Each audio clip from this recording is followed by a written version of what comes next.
Hello there monsters and men, ladies and people, and welcome to Recharging. I think that after the Tesla Model 3, this is the EV that most people have been waiting for. This is the Volkswagen ID.3. And to be honest, I think that Volkswagen itself has also been waiting on this car. And that is because, well, we all know Dieselgate, and after Dieselgate, they promised to go big on the electric cars. They actually want to be the market leader in electric cars. But this car did not come without any problems too, because they had major software issues while developing this car. And because of that, the car had to be delayed. But it is finally here, and I'm going to find out if it is any good. Volkswagen hopes that this car will be the next big icon after the Beetle and the Golf. Well, the Volkswagen ID.3 is a hatchback in the C segment, so it is almost as big as a Volkswagen Golf, but it does not look like a Golf or like a Volkswagen Beetle. No, the Volkswagen ID.3 is the first Volkswagen that is fully designed as an electric car, and because of that, well, the bonnet here is relatively short, and that is because, well, an electric car needs less components. Also, this car is rear-wheel drive, so that means there's no motor here in the front, only in the back. So again, that will save some space. So the only thing that you can find under here is some fluid, your air conditioning, and that kind of stuff. If we look at the car from the side, when I first saw the pictures, I thought, well, this car looks a little bit like an MPV, even though that is maybe a little bit of a curse word nowadays in the automotive world. But seeing it in real life now, no worry, it does not look like an MPV. It is really a hatchback. It does have this higher roof, which is actually good for interior space. But before we're going to look into the interior, let's have a look at the back. So if you look at the back of the Volkswagen ID.3, you will see the same tail lights as the new Volkswagen Golf. So what about the boot? If we open it up, you will have a boot space of 385 liters. Are there any features in here? Well, you do have a false floor, which is big enough to store your charge cables, for example. There's also a 12-volt socket in here. If you put down the rear seats, you will get a boot space of around 1250 liters. So yeah, the boot is about the same size as the Volkswagen Golf. One thing to notice though, there are not any levers here to put down the rear seat. So if you want to do that, you have to walk to the rear seats. So the ID.3 is the same size as the Volkswagen Golf, but is it also the same interior space of a Volkswagen Golf? Well, the short answer to that is no. It's actually a lot bigger, and that is because, well, the wheelbase is the same of that of a Volkswagen Passat. So the wheelbase is bigger, so that means the interior space is bigger, and you can clearly see that here in the back. I mean, the seat in front of me is in my typical driving position. I am 1 meter and 85 centimeters. And I have loads of knee room here. Headroom is okay, and probably because of this panoramic sunroof that is standard on this Max version. So the headroom is okay. Again, knee room, there's loads of it. What else? Well, this car is designed as an EV, and that means there's no drivetrain or anything that runs through the middle of the car. So there's no hump in the floor here. So sitting here with 3 persons is quite easy. There are also 2 USB-C ports here in the back. And overall, what do we have more? We have an armrest with 2 cup holders. The seats are nice and comfy. The only thing that is not so good though, and that is, well, you might expect it in a C-segment car, but from a Volkswagen you might expect a little bit more. This is all hard plastic. You do have a soft armrest, but overall it is plastic fantastic in here. One thing I forgot to mention though about the rear seats is that when you take the largest battery pack, you do lose the middle seat. I thought it was because, well, they needed the space for the battery pack, but Volkswagen told me it is because the car with the largest battery pack is designed to deliver as much range as possible, and 1 less person in the back means less weight, means more range. I find it a little bit strange, but there you have it. Just keep in mind that when you order the largest battery pack, you will only fit 4 persons in this car instead of 5.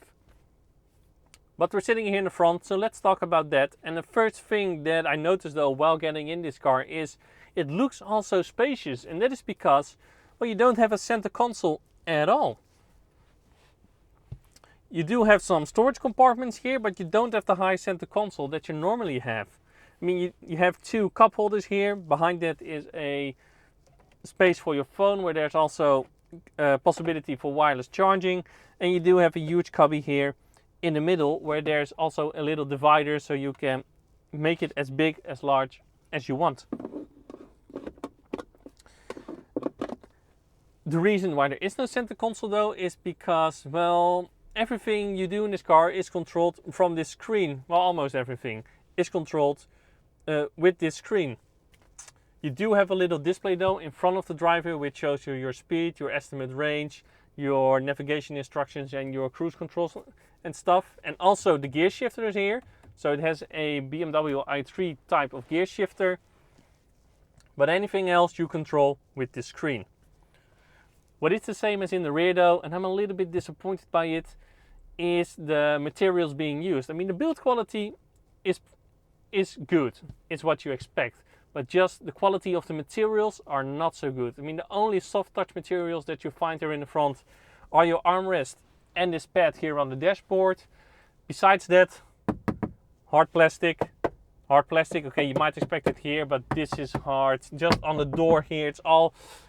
I do expect more from Volkswagen and I'm a little bit disappointed in that. I mean, you can clearly see where they try to save some money with this car. People always tell you that Germans make no jokes. Well, Volkswagen does, and they do that by making the accelerator pedal look like a play button and making the brake pedal look like a pause button. Yes, but very funny. That was not a German accent at all. Anyway, another way how they try to be funny is by removing the buttons for the rear windows. Yes, the way how you control the rear windows now is by pressing a button rear and then use the two buttons for your windows that you find up here. I mean, why? This is really a thing of, if it ain't broke, don't fix it. Well, the screen up here and the computers behind it is actually one of the reasons why this car got delayed, and that is because Volkswagen had trouble developing the software for this car. How is the system now then? Well, the screen itself is actually of a high resolution. The system is very responsive. There are a few buttons, well, touch sensitive buttons down here. For example, adjusting your climate control, adjusting your volume, and a few shortcut buttons. Again, the buttons are touch buttons, but they give a little bit of haptic feedback, so that is pretty nice. But again, there are no physical buttons in this car at all. Again, the system itself is responsive, sometimes a little bit buggy. I had a few occasions where I pressed here the shortcut button mode to adjust my driving mode and nothing would show up.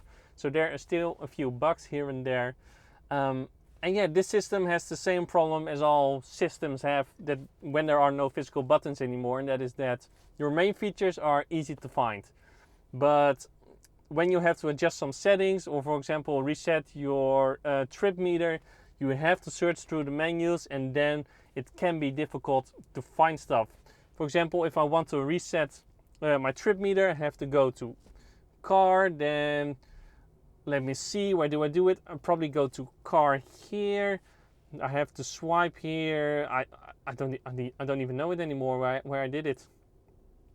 No, sorry, I don't know. Status, oh, I think I go to status, then you press here, and then you can reset it. I mean, it is with all the system. Those are features that you do not use regularly, but if you have to adjust some settings, it can be a little bit of a search.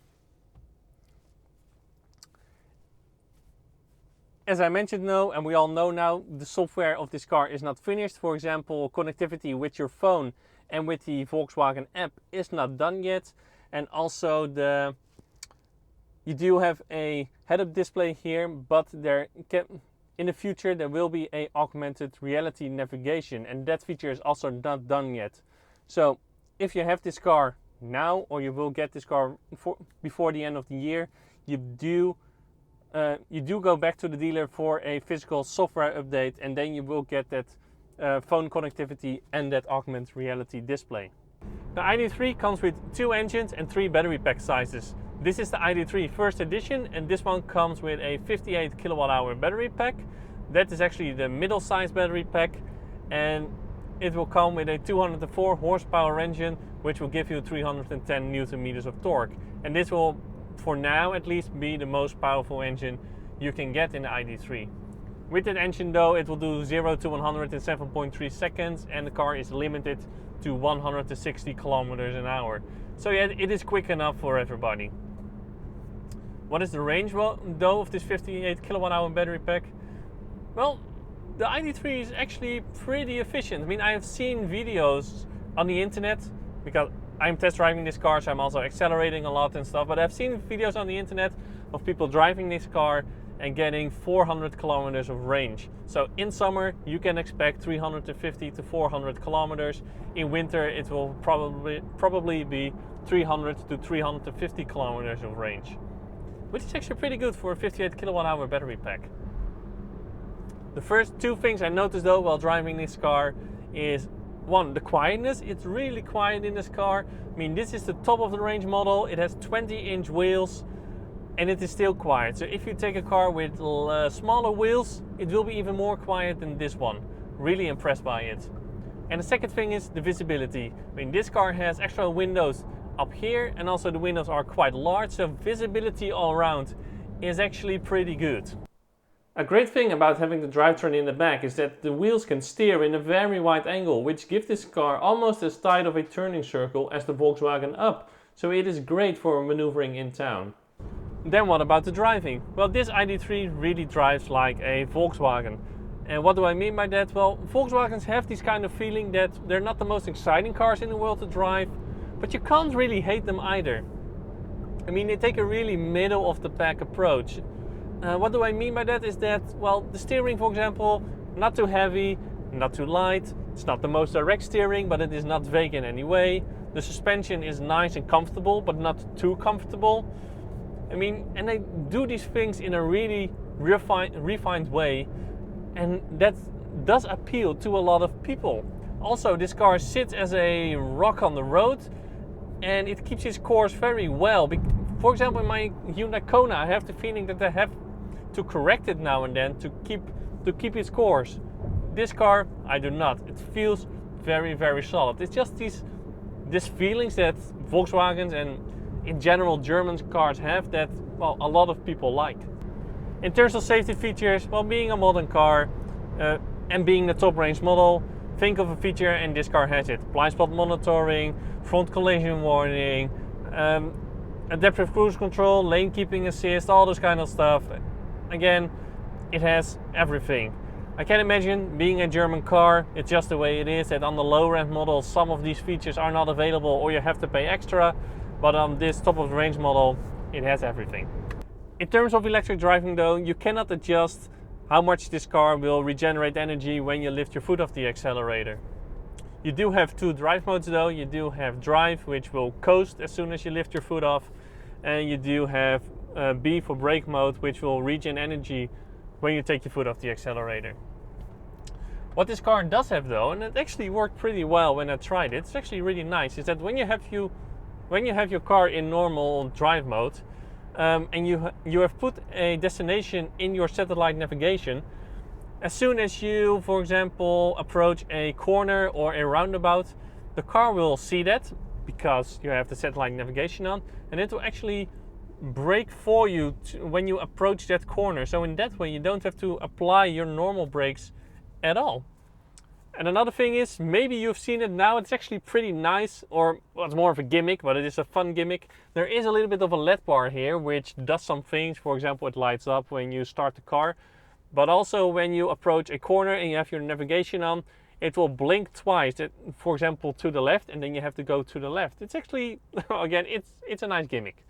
How fast you can charge with the Volkswagen ID.3 depends on what size of battery pack you have.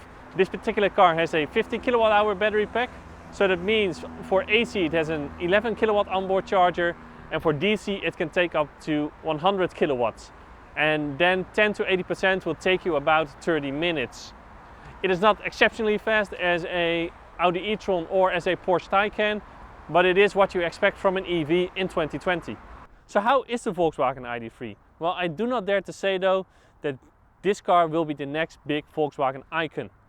But what I can say though is that the only thing that I did not like about this car, or was maybe a little bit disappointed about, is the quality of the materials being used in the interior.